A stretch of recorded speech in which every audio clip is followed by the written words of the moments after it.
Some fathers find out their son is missing from a phone call. I found out mine was missing from a wedding invitation I wasn't on. It feels like standing in your own garage at midnight, staring at a phone that refuses to ring, convinced your only daughter is lying in a hospital bed somewhere in Texas and nobody's called you because you're not listed as next of kin anymore. That was me, 61 years old, gripping a socket wrench I hadn't put down in 20 minutes, waiting on two grown adults to remember my number existed. My name is Walter Grantham. I spent 38 years running Grantham and Sons millwork out of Beaufort, South Carolina, building custom cabinetry for half the historic homes on Bay Street. My own father walked out on a shrimp boat one October morning when I was 9 and never walked back onto the dock. Nobody taught me how to swing a hammer straight, or throw a spiral, or tell a girl she mattered. I taught myself. So when my daughter Renee was born, and my son Dale 3 years after her, I made myself a promise standing in that hospital parking lot in Beaufort. These kids will never know what it feels like to wonder if their father's coming home. I kept that promise for 26 years. Then, on a Wednesday, in early June, that promise turned into the worst 4 days of my life. Welcome to the channel, and I want you to sit with this one, because the people in this story had every opportunity to do right by the man who never once did wrong by them. They chose something else entirely. If you're watching from somewhere I've never been, drop it in the comments. I read every one of them, I promise you that. It started with a text message from my neighbor, of all people. Loretta, 3 doors down, sent me a photograph she'd found on some social media page. Renee, my Renee, standing in a white dress in front of an oak tree dripping in Spanish moss, holding hands with a man I'd never laid eyes on in my life. Caption underneath read, "Can't wait to marry my best friend." Posted 6 days earlier. I stared at that photograph for a long time before I understood what I was actually looking at. My daughter was engaged. My daughter was engaged, and I found out from Loretta down the street before I found out from my own child. I called her right then, phone shaking slightly in my hand, straight to voicemail.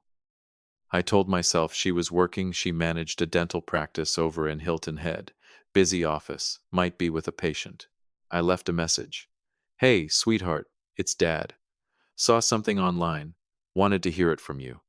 Give me a call when you get a chance." Nothing that day. I called again the next morning. Voicemail again. Now here's where I'll admit the first real unease crawled up my spine. Because Renee calls her mother back within the hour. Every single time, rain or shine. She doesn't let a full day go by. So I called Dale, figuring he'd at least tell me what was going on with his sister, since those two have been thick as thieves since they were in diapers. Voicemail. Both of my children, silent on the same 2 days. I told myself it didn't mean anything. Kids get swallowed up in their own lives. My wife Sandy noticed something had shifted in me that Thursday night at supper. 29 years of marriage teaches a woman to read the weather on your face before you feel the first drop of rain yourself. "You haven't touched your shrimp and grits," she said, nodding at the plate. "What's eating at you, Walter?" "Renee's engaged," I said. Found out from Loretta's Facebook. Neither one of the kids will pick up the phone. Sandy went still for a second, then waved it off the way she always does. "They're busy, honey. They're grown." She was probably right. She usually is. So why did I feel like somebody had reached into my chest and started squeezing? Day 3 is when the worry curdled into something closer to fear. I called Renee 8 times. I called Dale 6. Every single one landed in a voicemail box that never filled up and never called back. I stopped sleeping right. Every time I shut my eyes, I saw the kind of things a father's brain invents at 3 in the morning: a car wrapped around a guardrail on 21, a hospital bracelet with no emergency contact listed because somehow, somewhere, I'd been erased. You bury your own father's memory once in this life, and you never forget how fast a phone call can turn a person into a memory. That night, I sat on the edge of the bed at 1 in the morning, thumb hovering over Renee's name for what felt like the 100th time. Sandy sat up behind me. "Walter, come to bed. Something's wrong with you." "Something's wrong with them," I said, and my voice cracked in a way I hadn't heard from myself since we buried my mother. 4 days, Sandy. Both of them. That's not busy. That's not normal, and you know it. Maybe they're together somewhere. Maybe it's a bad signal. Both phones? 4 straight days? and neither one thinks to send a text? She looked at me then, and I watched that same cold drop hit her stomach that had been sitting in mine for days. Pack a bag, I said. We're driving up there. Renee lived 2 hours north, up near Columbia, close enough that I could have made the drive blind. Sandy didn't argue. 29 years teaches you which fights are worth having. We left before sunup. I remember watching the low country flatten out into pine trees and thinking this was either the worst overreaction of my life or the thing that saved my daughter's life. And I had no earthly idea which one it would turn out to be. We pulled into Renee's neighborhood a little after 10 in the morning, one of those new developments with the identical brick fronts and the flags out front, and I noticed cars lining both sides of her street before we even reached her driveway. A dozen of them, easy. Balloons, actual balloons tied to her mailbox, bobbing in that thick June heat. My stomach did something strange right then, somewhere between relief and dread, because that is not the decoration of a family in crisis. I parked crooked, didn't care, and walked up that driveway with Sandy half a step behind me, and I could already hear it before we reached the door. Music. Laughter, easy and loud, the kind of laughter you do not hear from people who are grieving or afraid. For half a second my knees nearly gave out from the relief of it. Thank God, she's alive. I knocked. The music dipped low. Footsteps. The door swung open, and there stood my daughter, a mimosa in one hand, hair done up, wearing a sash that said bride across it in gold cursive letters, a grin frozen halfway between surprised and something a whole lot colder. That grin didn't stay confused for long. It curdled. What are you doing here? Not Dad, not Daddy, not is everything all right? What are you doing here like Sandy and I were a couple of strangers selling something door to door she'd have to figure out how to get rid of? I tried to keep my voice level, though my whole chest had folded in on itself. I've been calling you for 4 days, baby girl. I found out you're engaged from Loretta's Facebook page. I thought something happened to you. Sandy pushed past me, hand flying to her mouth, 29 years of motherhood pouring out of her at once.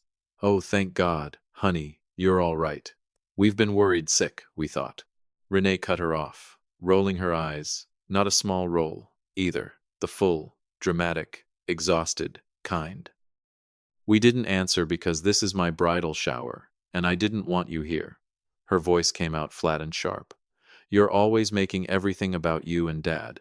This is my day. Stay on your own side of it. Stay on your own side of it. 4 words. I've taken a lot of hits in 61 years, a table saw kickback that nearly took my thumb, my own father's absence for 52 straight years, and none of it landed the way those 4 words landed. Standing in a stranger's driveway with balloons bobbing behind my daughter's head like the whole street was mocking me. Before I could find another word, a young man stepped up beside her, drink in hand, arms sliding around her waist with the kind of ownership that made something in my chest go cold before he even opened his mouth. Babe, who's this? Like we hadn't raised the woman standing in front of him. My parents, Renee said. Like the words tasted bad in her mouth. They weren't invited. A woman I didn't recognize, Renee's maid of honor. I'd learn later stepped into the doorway too, arms crossed, radiating the kind of smug exhaustion I'd only ever seen on reality television. Seriously, do you guys ever stop hovering? This is supposed to be a fun day. I stood there with my mouth gone dry, watching my daughter, who I taught to ride a bike on Bay Street, who I walked down to the dock every Sunday morning, her whole childhood look at me like I was an inconvenience she hadn't planned for. 26 years, every recital, every scraped knee, every 2 a.m. fever, and this was the return on it. Dale came around the side of the house right then, carrying a cooler of ice, and he groaned the second he saw us. Actually groaned, like we were a chore he'd already finished dealing with once this month. Are you serious right now? He set that cooler down hard enough to rattle the bottles inside. You couldn't just let her have one day, Dad? Something steadied itself inside me right there. The fear that had been eating me alive for 4 days was turning into something else. I don't know if it was anger yet, maybe just clarity. Son, I said, keeping my voice level, I didn't drive 2 hours to ruin anything. I found out your sister's engaged from a neighbor's Facebook page. Neither one of you would answer a call for 4 straight days. What was I supposed to think? Dale let out a laugh, with no humor in it at all. just contempt wearing humor's clothes. Here we go. The savior complex again. He shook his head slow, the way you'd talk down to a child, instead of the man who put him through 2 years of community college out of his own pocket. You think because you paid for stuff growing up you get to track our every move forever? This is exactly why Renee moved 2 hours away in the first place. To get some space from you. 2 hours. On purpose. To get away from me. I drove 2 hours because I loved my daughter too much to sit still not knowing. She moved 2 hours because she loved me too little to want me close. Renee's fiancé nodded along like his future brother-in-law had said something wise, then leaned back against the doorframe, drink still in hand. Exactly, he said. You always gotta make everything a thing. She's got her own life now. She doesn't need you two showing up unannounced acting like something's wrong. He paused. And here's the part that cracked something open in my chest for good. We saw the calls come in, Renee said, quieter now, but no softer. We watched your name pop up over and over. We just didn't answer on purpose. Wanted to see how long it'd take you to get the hint. Purposefully. Not we were busy. Not our phones died. Purposefully.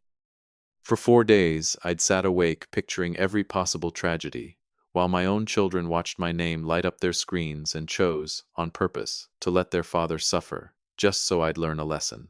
The maid of honor tossed her hair back, bored of the whole exchange. Yeah, we're trying to celebrate with people who actually matter today. Y'all should probably go. She gestured toward the driveway like she was shooing off a delivery truck. Please, please. In my own daughter's doorway, by a woman I'd known for 4 minutes. I want you to understand something about me, because it matters for everything that comes after. I didn't yell. I've turned that over in my head plenty since whether I should have raised my voice, whether some part of them needed to see me break the way they'd just broken their mother right there on that porch. But that's not who I am. My own father never stuck around long enough to teach me how to handle a moment like that, so I taught myself, standing right there with balloons bobbing behind my daughter's head like decorations at a funeral nobody had told me about. I looked at the 2 kids I had poured my whole life into, standing in a life my hard work and my money had helped build under their feet, completely blind to it, treating their own mother like something to be swept off a porch. I didn't argue. I reached over, took my crying wife's hand, and turned back toward the car. Behind us, I heard Renee mutter something to her fiancé. I didn't catch the words. I didn't need to. The tone said enough.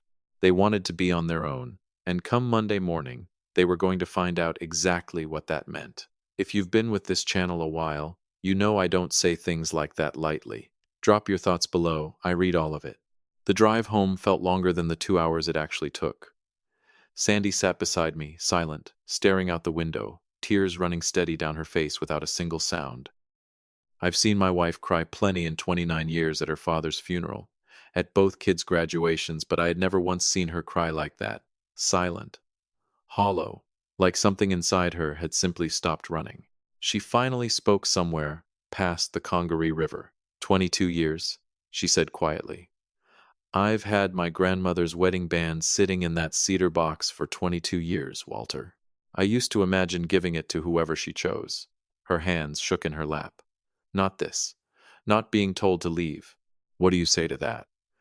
I reached over and held her hand the rest of the way home, and let the silence say what neither one of us had the strength to say out loud. We walked into our house on Bay Street a little after 2 that afternoon, and the quiet hit different than it ever had before. 29 years in that house, and it had never once sounded like this. Sandy made it 2 steps past the front hall before her knees gave out entirely. She went down onto the living room floor, right there on the rug her mother had given us, and she cried the way you cry when somebody dies. Not the composed kind. The real thing, from somewhere underneath the ribs. I got down on that floor with her, and didn't say anything smart, didn't try to fix it, which, if you know me, is close to a miracle, because fixing things is the only language I've ever really spoken. I just held her, and I let myself ask the question that had been chasing me since that driveway. Where did we go wrong? I gave them everything I never had. Sandy lifted her head, eyes swollen, and said the only thing that made sense the whole rest of that day. No, Walter, you didn't do this to them. They did this to themselves. You just made it too easy for them to never need to be grateful for anything. I held my wife on that floor until it got dark outside, and somewhere in there I made myself a promise. The only person who had stood beside me through every version of my life, good, bad, terrified, exhausted, was lying right there in my arms. My children had made their wishes plain as day. I decided right then I was going to honor that, and spend whatever years I had left on the person who'd actually earned them. We talked that whole night. Really talked. The kind of conversation 29 years of marriage lets you have, without needing to explain half of it. We agreed on one thing above all else: whatever came next, we'd move on it together. No solo decisions. No guilt trips down memory lane weakening either one of us at the wrong moment. By sunrise, we were of one mind. And Walter Grantham, aligned with his wife, is not a man you want standing between you and a telephone.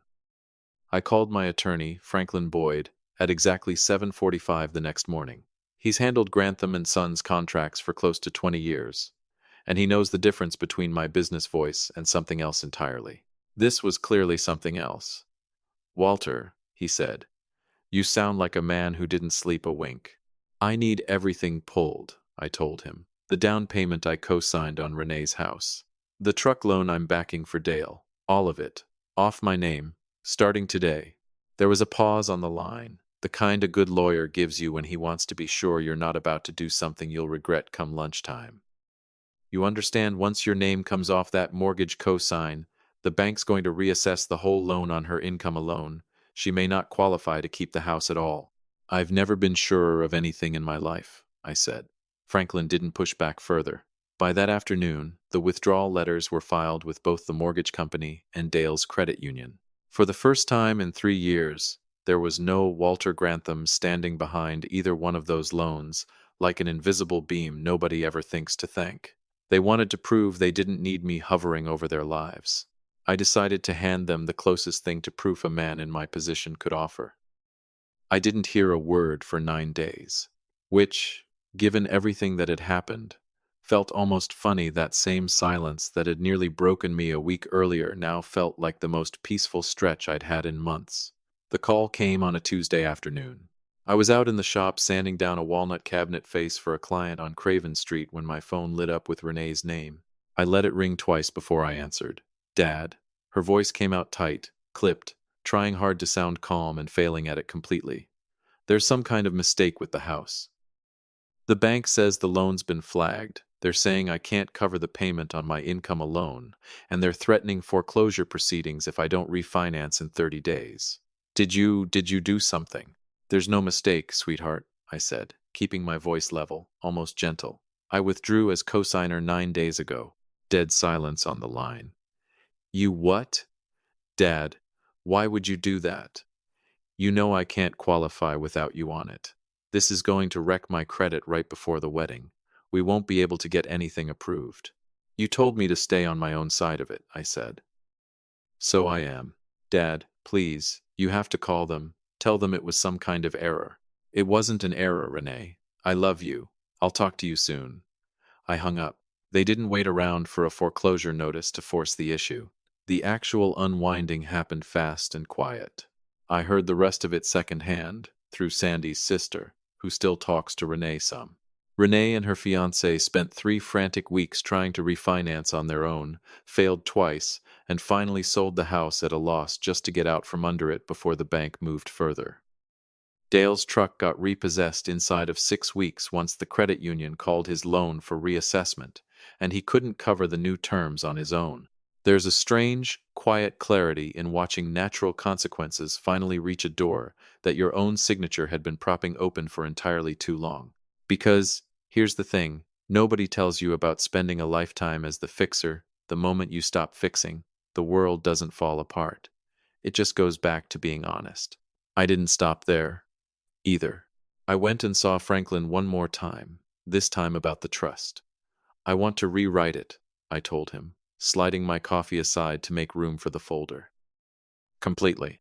He looked up over his glasses, that same careful look he'd given me the day I pulled the cosigns. "How completely, Walter?" "If I go first, everything goes to Sandy. If she goes first, it comes back to me. And if we're both gone," I paused, and for the first time in weeks I felt something settle in my chest instead of tear through it. Not $1 goes to the kids. I want it going to the Wounded Warrior Scholarship Fund out of Paris Island. Kids whose daddies shipped out on deployment and never made it home. Kids who'd give anything for one more phone call from a father who actually meant it. Franklin didn't ask me to reconsider. He just nodded, made the note, and got to work. My own father was taken from me by a shrimp boat that went down off the coast when I was 9 years old, and I spent my whole life making sure my own children never knew that particular kind of empty. And somehow, in giving them everything I never had, I raised two kids who took a father who showed up every single day of their lives completely for granted. They came to the house about 5 weeks later. They didn't call first. I heard the truck, a borrowed one, not Dale's anymore, pull up out front, and Dale was the one doing the knocking, hard and fast, like the door owed him something. I opened it, let them both in, sat them down in the same living room where Sandy had come apart on the floor, and let them say whatever they'd driven 3 hours to say. Renee went first, crying before she'd even crossed the threshold. Real tears this time, not performance, though it took me a minute to remember real tears don't automatically mean real accountability. How could you do this to us? Her voice broke on every other word. We're your family. The wedding's in 4 months, Dad, and now we don't even have a place to live. A small argument? I asked, and my voice came out entirely empty. You watched your mother and me call you for 4 days straight while we were sick with worry, Renee. You watched my name light up your phone and chose, on purpose, to let me suffer, to teach me some kind of lesson. Now the world's teaching you one instead. Her face shifted, grief curdling fast into something uglier, a kind of cornered panic. You're just a controlling old man who can't stand that we don't need you anymore, she said, voice climbing. This whole thing is some sick revenge because we didn't invite you to a shower. I didn't flinch. I don't want to see either one of you fail. But you told me you didn't need me hovering, acting like a hero. I'm just honoring what you asked for. If you truly don't need me, then you don't need my name on your mortgage, and your brother doesn't need my name on his truck loan. That's not revenge, baby girl. That's adulthood. Her jaw tightened, and I watched her search for another angle, the way a man pats his pockets for keys he already knows aren't there.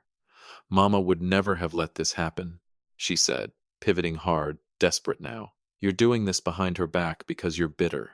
That's when Sandy stepped into the doorway from the kitchen, arms crossed, voice steadier than I'd heard it since that porch in Columbia. Your father and I are on the same page, she said, firm, without a single crack in it. We talked about this together. We both agreed to honor what you asked for. Dale, who'd stayed quiet up till then, finally cracked. Mom, you can't be serious right now. I stood up, walked over, and put my hand gentle on Sandy's shoulder. So here we are, I said. We're leaving you both alone. Good luck to you. I watched something finally land in both their faces, a real understanding that this wasn't a phase, wasn't a bluff, wasn't a father who'd cave the second his children cried hard enough sitting in his own living room.